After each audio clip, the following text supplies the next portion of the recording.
कोकणातील प्रत्येक अपडेट जाणून घेण्यासाठी आजच माझे कोकणच्या सोशल मीडिया प्लॅटफॉर्मला लाईक, फॉलो आणि सबस्क्राईब करा। राज्यातील जिल्हा परिषद आणि पंचायत समिती निवडणुकांच्या वेळापत्रकात राज्य निवडणूक आयोगाकडून महत्त्वाचा बदल करण्यात आला आहे।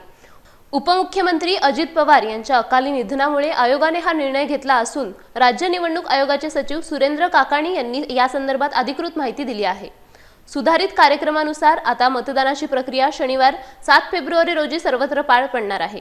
यापूर्वी जाहीर झालेल्या तारखा रद्द करून प्रशासनाने आता नवीन वेळापत्रकाचे नियोजन केले आहे।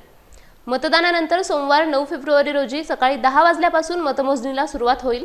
अचानक झालेल्या या बदलामुळे सर्व राजकीय पक्षांना आणि उमेदवारांना त्यांच्या प्रचाराचे नियोजन आता नव्याने करावे लागणार आहे। राज्य निवडणूक आयोगाने सर्व मतदार, निवडणूक यंत्रणा आणि राजकीय नेत्यांना या सुधारित तारखांची काटेकोरपणे नोंद घेण्याचे आवाहन केले आहे।